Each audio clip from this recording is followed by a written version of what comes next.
दोस्तों आज के सेशन में भगवान कृष्ण के कुछ कोट्स यानी कि उनके श्लोक के बारे में जो मुझे सीखने मिला उस पर कुछ आपसे चर्चा करने वाला। कहते आप अपने खुद के मित्र हैं और आप अपने खुद के सबसे बड़े शत्रु हैं। अगर आप खुद पे ध्यान देते हैं तो आप अपने मित्र हैं और अगर आप खुद पे ध्यान नहीं देते तो आप शत्रु हैं। हम बहुत सारे काम जाने या अनजाने में करते हैं जिस वजह से हम बहुत सारी समस्याओं में उलझते हैं। अगर हम ध्यान दें तो हम इन समस्याओं में नहीं जाएंगे। सेकंड कोट है, बाहर का त्याग सही त्याग नहीं है, असल में भीतर का त्याग ही सही त्याग है। यानी कि जो आप बाहर से दिखाते हैं वो इतना मैटर नहीं करता जितना कि भीतर से, इसलिए भीतर से अपने आप को बदलने का प्रयास कीजिए। थर्ड इज, सही व्यक्ति सही लोगों में और गलत व्यक्ति गलत लोगों में रहना पसंद करता है। शुरुआत कहां से हुई, कहां से आप सही हुए, कहां से गलत हुए, ये बात शुरू होती है आपके समझने से। ये बात एकदम सही है कि हम बचपन से ही समझना शुरू कर देते हैं, लेकिन ये बात हमेशा याद रखिए कि हर समय चाहे हम कितने भी संगति में रहते हो, जितनी भी संगति में रहते हो, आपके पास छोटा सा विचार जरूर होता है कि आप इससे बाहर आ सकते हैं। आप बुरी संगति में अगर हैं तो आप जानते हैं कि आप उससे बाहर आ सकते हैं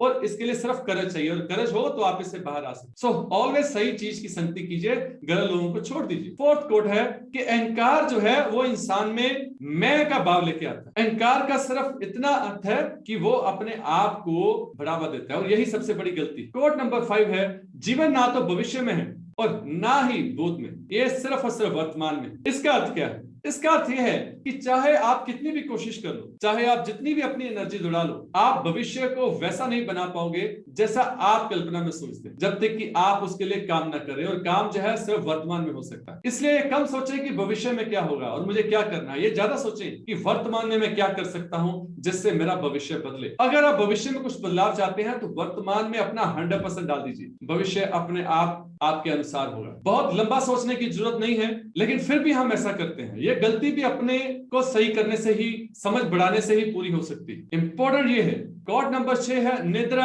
भय, चिंता, घमंड आदि दोष दूर रहेंगे, दूर हो ही नहीं सकते ऐसा मानने वाले लोग कायर। जो लोग अपनी समस्याओं को फेस नहीं कर सकते, जो लोग ये सोचते हैं कि मेरी प्रॉब्लम्स को कोई और हल कर देगा, वो लोग सच में कायर हैं, वो डरपोक हैं। अगर आप अपनी समस्या का सामना नहीं कर सकते तो आप अपने जीवन को भी बेटर नहीं बना सकते। इसलिए एक बात हमेशा याद रखिए, कोई भी चीज, कोई भी समस्या आपसे बड़ी नहीं, इसलिए खड़े होकर के उससे लड़ें। अगला कोट है कि मेरा कर्म करने पर अधिकार है, फल पर नहीं। आप जितना भी सोच लें, आपका फ्यूचर पे कोई कंट्रोल नहीं है, लेकिन अगर आप प्रेजेंट में अपना 100% नहीं देते, अपने पूरी एनर्जी नहीं लगा पाते, तो आप फ्यूचर को वैसा नहीं बना सकते जैसा आप सोचते हैं। क्योंकि फ्यूचर तो कभी होता ही नहीं है, सिर्फ हमेशा वर्तमान होता है। जब आपकी सोची हुई बात पूरी होगी तभी तो वर्तमान में होगा। इसलिए ज्यादातर कोशिश अपने काम को 100% करने में लगाइए, ना कि भविष्य में क्या होगा इसके बारे में सोचने में लगाइए। एंड कोट नंबर 8 है, जिसके लिए सुख दुख मान अपमान समान है वही सिद्ध पुरुष। अब सिद्ध पुरुष का मतलब क्या है? किसी सन्यासी या बाबा से नहीं है।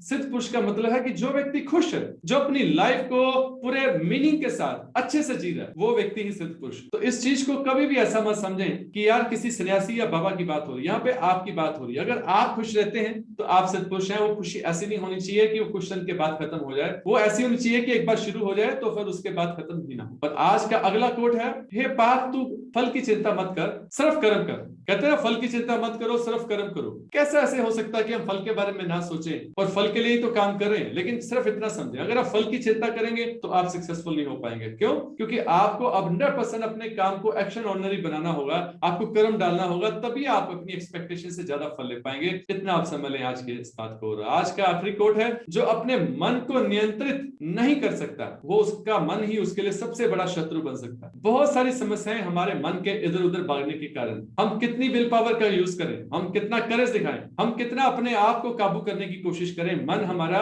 भटक ही जाता है। मन को नियंत्रित करने के लिए आप उसके हिसाब से उसको नहीं कर सकते, कभी भी आप उसे एक जगह रोक कर नहीं रख सकते, कभी आप उसे बांध नहीं सकते। बस आप अपनी समझ को बढ़ाते रहें और अपने मन को एक सही दिशा देते रहें। मान लीजिए कि आपके पास एक रथ है जिसपे कोई घोड़े बंधे हुए और आप उन्हें दौड़ा रहे हैं। अब अगर आपको उसे चलाना नहीं आता, सही डायरेक्शन नहीं देनी आती, तो आप कभी भी उस मंजिल तक नहीं पहुंच पाएंगे जहां आप जाना चाहते हैं। लेकिन अगर आप उन्हें चलाना सीख लेते हैं, अपने आप पर काम करते हैं, अपनी समझ को बढ़ाते हैं, तो जहां चाहे आप उसे वहां पर लेके जा सकते। और ये बात हो सकता है आपको आज समझ ना आए, लेकिन डेफिनेटली आपको आगे जरूर समझ में आएगी। इंपॉर्टेंट ये है कि आप उसके लिए प्रयास करें और कर्म करें। जो आज आपने सुना, इन कोर्स को अपनी लाइफ का हिस्सा बनाइए, अपनी लाइफ में ट्रांसफॉर्मेशन लेके आइए। इसी तरह के नए सेशन के साथ फिर आपसे मुलाकात होगी। This is Naveen Sharma signing off till we meet again. Thank you.